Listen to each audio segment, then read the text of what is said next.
2021년 2월 24일 새벽 예배 주님 앞에 올려드리시겠습니다.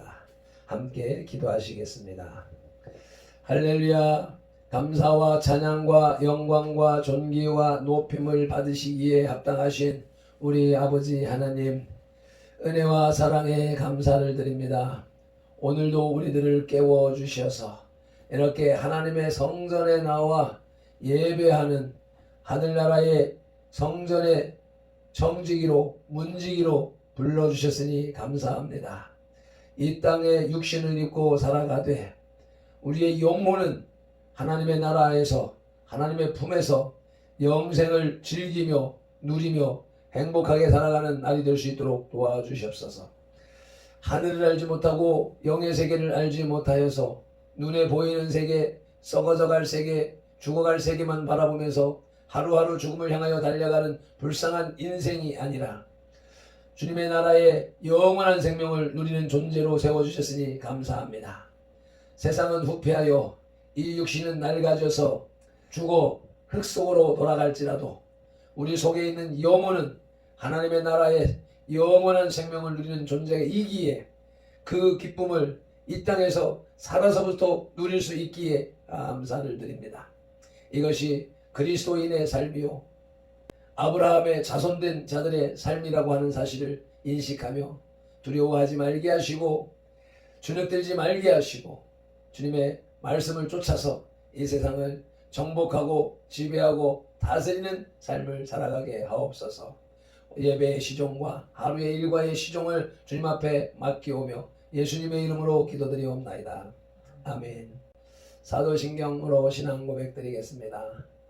전능하사 천지를 만드신 하나님 아버지를 내가 믿사오며 그 외아들 우리 주 예수 그리스도를 믿사오니 이는 성령으로 잉태하사 동정녀 마리아에게 나시고 본디오 빌라도에게 고난을 받으사 십자가에 못 박혀 죽으시고 장사한 지 사흘 만에 죽은 자 가운데서 다시 살아나시며 하늘에 오르사 전능하신 하나님 우편에 앉아 계시다가 저리로서 산자와 죽은 자를 심판하러 오시리라. 성령을 믿사오며 거룩한 공회와 성도가 서로 교통하는 것과 죄를 사하여 주시는 것과 몸이 다시 사는 것과 영원히 사는 것을 믿사옵나이다. 아멘. 찬송가 519장 구주께서 부르되 찬송 올려드리시겠습니다.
내 마음에 전거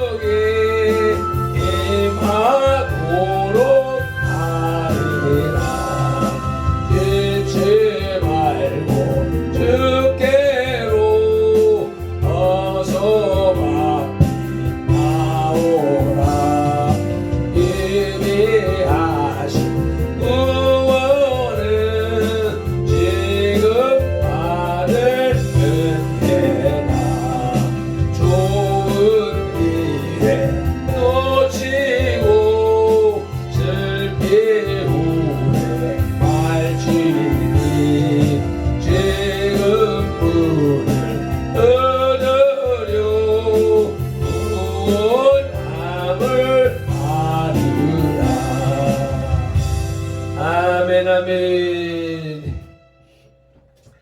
오늘 우리에게 주시는 하나님의 말씀 사도행전 19장 1절로 7절 말씀입니다. 바울이 에베소에서 전도하다라는 소제목이 붙어 있습니다. 우리 함께 한 목소리로 합독하시겠습니다. 아볼로가 고린도에 있을 때에 바울이 윗지방으로 다녀 에베소에 와서 어떤 제자들을 만나 이르되 너희가 믿을 때 성령을 받았느냐? 이르되 아니라 우리는 성령이 계심도 듣지 못하였노라. 바울이 이르되 그러면 너희가 무슨 세례를 받았느냐? 대답하되 요한의 세례니라. 바울이 이르되 요한이 회개의 세례를 베풀며 백성에게 말하되 내 뒤에 오시는 이를 믿으라 하였으니 이는 곧 예수라 하거늘 그들이 듣고 주 예수의 이름으로 세례를 받으니 바울이 그들에게 안수하매 성령이 그들에게 임하심으로 방언도 하고 예언도 하니 모두 12사람쯤 되니라. 아멘.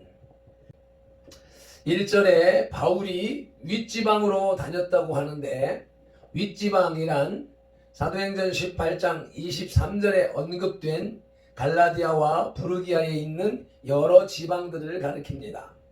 이 지방들은 바울이 1차 전도 여행과 2차 전도 여행 때에 방문한 도시들로서 바울은 아마 이 도시들을 두루 거쳐 에베소로 향했을 것입니다. 홉트어 역본들에는 아볼로가 고린도에 있을 때에 바울이 예루살렘으로 되돌아갈 계획이 있었으나 성령이 이를 금하여 아시아로 돌아가라는 가르침이 있었다고 설명하고 있지만 이는 2차 전도 여행에서 성령이 아시아 전도를 포기하고 마게도냐로 건너가도록 명령한 사도행전 16장 6절로 7절 부분과 조화시키기 위해서 후대에 첨가한 듯 하다고 합니다. 여기에 등장하는 에베소는 에게해에서 동쪽으로 4km 정도 떨어진 아시아 최대의 항구 도시로서 마게도냐에서 소아시아로 가는 해상 교통의 요충지이며 수도로서 문화와 예술이 발달되었고 상업과 무역의 중심지이기도 합니다. 바울이 이곳에서 3년 동안 기거하며 복음 사역에 전념하였고 이때에 고린도 전서와 로마서가 쓰여진 것으로 추정됩니다. 27절과 29절에 기록된 아데미 전각은 세계적으로 유명한 건축물에 속합니다. 그리고 5절에서 주 예수의 이름으로 세례를 받았다고 합니다. 이는 제세례파들이 근거로 삼고 있는 구절입니다. 학자들에 따라서는 제세례의 근거를 없애기 위해 바울의 세례를 단지 성령의 세례라고 주장하나 이보다는 이런 현상이 에베소에서 이런 일시적으로 나타난 것으로 이해하는 것이 좋습니다. 아마 바울은 요한의 세례가 효력이 없기 때문에 다시 세례를 베푼 듯 합니다. 오늘은 두 전도자의 외침이라고 하는 제목으로서 예수님 이전의 전도자와 예수님 이후의 전도자를 묵상합니다. 본문에 나타나는 바울의 진지한 가르침은 무지하고 연약한 에베소의 성도들로 하여금 참 구원의 길을 걷게 하는 성령의 역사를 일으켰습니다. 본문을 통해서 그리스도 전후에 두 사람이 열정적으로 전한 복음의 연계성을 살펴보도록 하시겠습니다.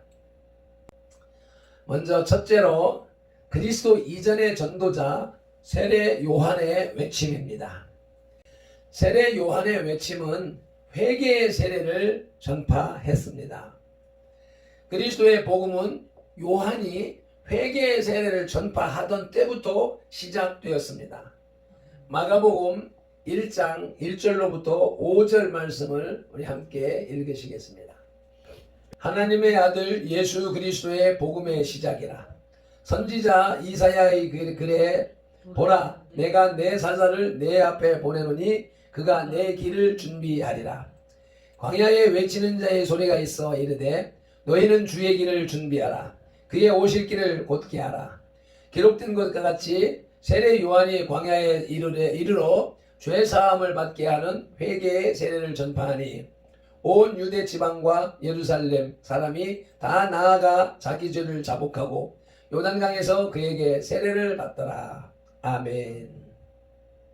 요한은 하나님의 백성이 죄를 자백하고 오실 그리스도를 바라보게 하기 위해 택함받은 사람이었습니다. 누가복음 1장 17절에서 그가 또 엘리야의 심령과 능력으로 주 앞에 먼저 와서 아버지의 마음을 자식에게 거스르는 자를 의인의 슬기에 돌아오게 하고 주를 위하여 세운 백성을 준비하리라. 아멘. 종교 지도자들의 외식 그리고 로마의 폭정으로 억눌려 있던 당시의 예루살렘과 온 유대는 죄사함을 받게 하는 회개 세례로 온통 흥분되어 있었다고 마가복음 1장 4절은 기록하고 있습니다.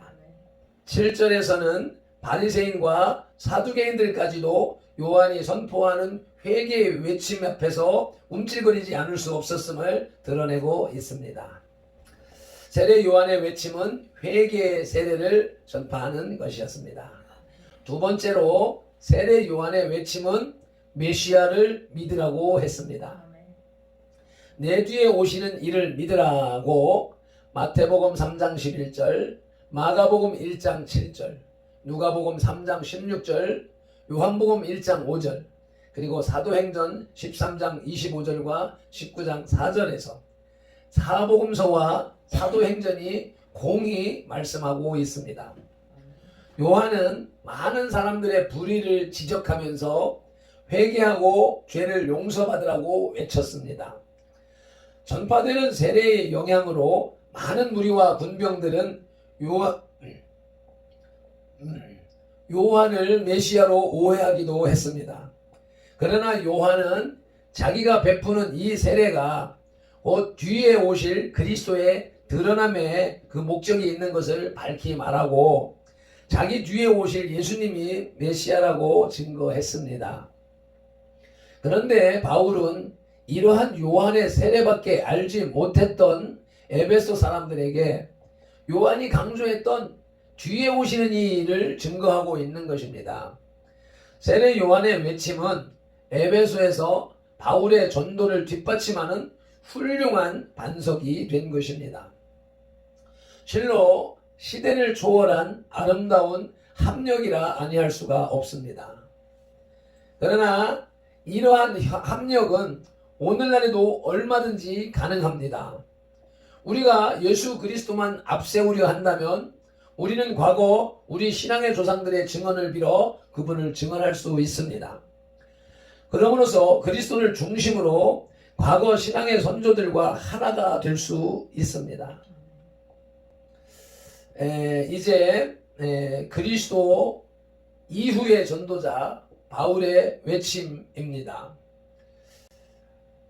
사도 바울의 외침은 성령의 세례를 전파하는 것이었습니다.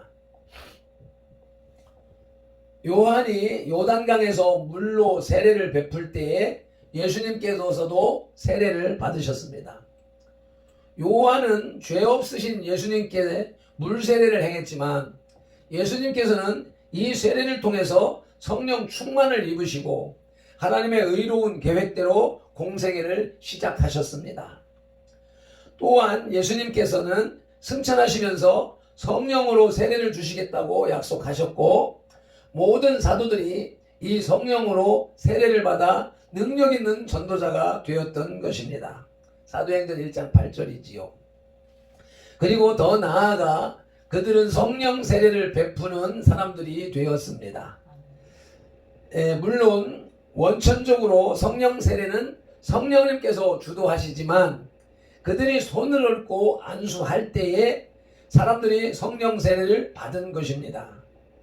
그러므로서 그들은 무엇보다도 요한의 본질적 사역, 하나님 나라 확장 사역을 촉진시킨 것입니다. 성령님께서 세례를 베푸시지만 하나님께서 정하신 사도를 통하여서 사도의 손을 얹을 때에 역사하셨다. 지금 이 시대도 마찬가지입니다. 먼저 믿은 사람, 먼저 은혜가 충만한 사람, 성령이 충만한 사람이 손을 얹어 기도해 줄 때에 성령님께서 그에게 임하셔서 역사하여 주십니다. 두 번째로 사도 바울의 외침은 주 예수의 이름으로 변화받게 하였습니다. 4절 5절 말씀을 읽으시겠습니다. 바울이 이르되 요한이 회개의 세례를 베풀며 백성에게 말하되 내 주에 오시는 이를 믿으라 하였으니 이는 곧 예수라 하거늘 그들이 듣고 주 예수의 이름으로 세례를 받으니. 아멘. 바울은 에베소의 성도들에게 주 예수의 이름으로 세례를 주었습니다. 죄를 용서받았지만 여전히 메시아를 기다렸던 에베소 성도들은 이제 그릇된 신앙의 자리에서 하나님 나라를 소망하는 구원받은 백성이 된 것입니다. 주 예수의 이름은 이처럼 본질적으로 사람을 변화시킵니다. 학문 없는 겁쟁이 베드로를 유능한 설교자로 변화시키며 살기 등등한 눈으로 믿는 자를 쫓던 사울을 성령에 매인 하나님의 사람으로 변화시킵니다. 빌립보 감옥에서 자결하려 했던 간수를 기쁨으로 충만하게 변화시켰고 지금도 많은 사람들을 변화시키고 있습니다. 아멘. 지옥 백성에게 천국 백성으로 변화시킵니다. 그래서 전에는 자기의 유익과 평안을 구하던 사람이 이제는 그리스도를 위해 자기의 유익을 포기하며 기꺼이 고난을 당합니다. 세속적인 명예와 출세를 고집하던 사람이 사회의 어두운 곳까지 내려가서 복음을 위해 자기의 일생을 미개한 나라에 던져 넣습니다. 그러나 이러한 변화는 장차 성도에게 주어질 영광과 비교할 수조차 없는, 좋게 비교할 수조차 없는 지극히 작은 것을 포기하는 것에 불과합니다. 그러나 이처럼 작은 것을 포기하고서도 그 대가로 큰 것을 얻는 것 역시도 복음의 능력입니다. 아멘. 세 번째로 사도 바울의 외침은 방언과 예언의 능력을 받게 하였습니다. 6절 7절 말씀입니다. 바울이 그들에게 안수함에 성령이 그들에게 임함으로 방언도 하고 예언도 하니 모두 12사람쯤 되니라. 아멘. 방언도 하고 예언도 하니 이제 바울은 성령 충만을 통하여 성도에게 능력을 주었습니다. 예언의 능력과 방언의 능력을 주었습니다. 불신자들에게 복음을 증거할 능력, 그로 인해 당할 고난을 극복할 수 있는 능력을 주었습니다. 물론 모든 것은 바울이 준 것이 아니라 절대적으로 하나님이 주신 것입니다. 그러나 바울을 통해 주셨습니다. 그러나 그보다 더 중요한 것은 우리들의 삶입니다. 바른 길을 제시해 주셨을 뿐만 아니라 바른 길을 걸어갈 수 있는 능력까지 주셨으므로 만일 그대로 살지 못한다면 그것은 모두 우리의 책임인 것입니다. 그러므로 우리는 이 땅에서 하나님의 뜻을 이루어가며 바르게 용기 있게 살아가야 합니다. 아멘. 말씀을 맺겠습니다.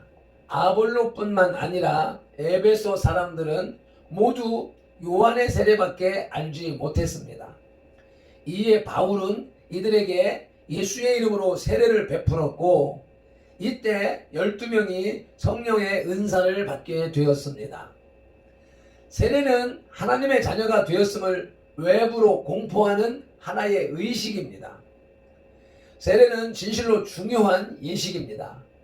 그러나 의식과 형식에 얽매이지 않는 것이 좋습니다.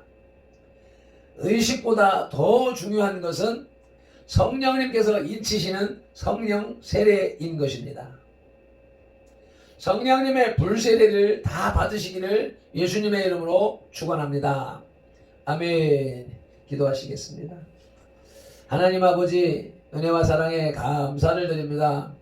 오늘도 에베소 사람들, 또 특별히 헬라 지식으로 충만했던 아볼로 같은 사람들이 복음은 들었으나, 요한의 복음은 들었으나 예수 그리스도의 복음, 성령 세례에 대하여서 알지 못함으로 신앙생활을 하고 있지만 온전한 삶이 아니었던 에베소 사람들에게 바울이 손을 얹어 기도 안수한 즉 성령이 임하여서 방언도 하고 예언도 하는, 실질적으로 그리스도인이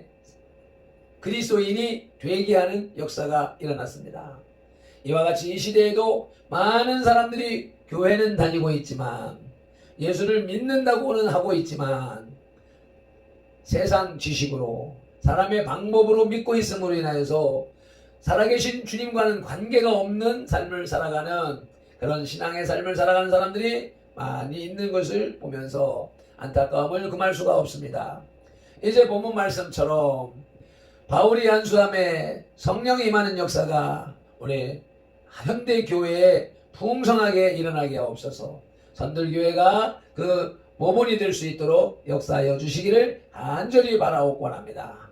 모든 신앙을 성령 하나님께서 임하셔서 주관하시지 않는다면 형식과 격식에 얽매이게 되고, 그것이 온전치 못한 것을 깨닫게 하셨으니 우리의 신앙이, 우리의 생각과 사상이 성령님을 의지하고 성령님을 쫓아 성령님의 인도하심을 따라 살아가는 그러한 온전한 크리스찬들이 되게 하옵소서. 선돌이 먼저 그것을 받아 누리고 그것을 나가 선포할 때에 그 성령의 나라가, 성령 하나님의 세계가 이 땅에 펼쳐지는 계기가 되게 하옵소서. 예수님의 이름으로 기도드리옵나이다. 아멘. 찬송 한번 힘차게 드리시고 통성기도 하시겠습니다.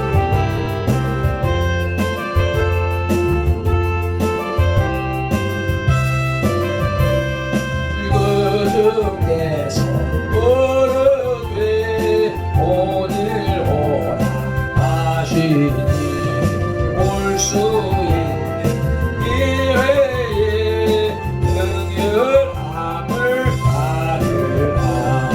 널 위하여 비시는 주의 음성 들으며 주의 약속 믿어서 내 몫으로 넘기라.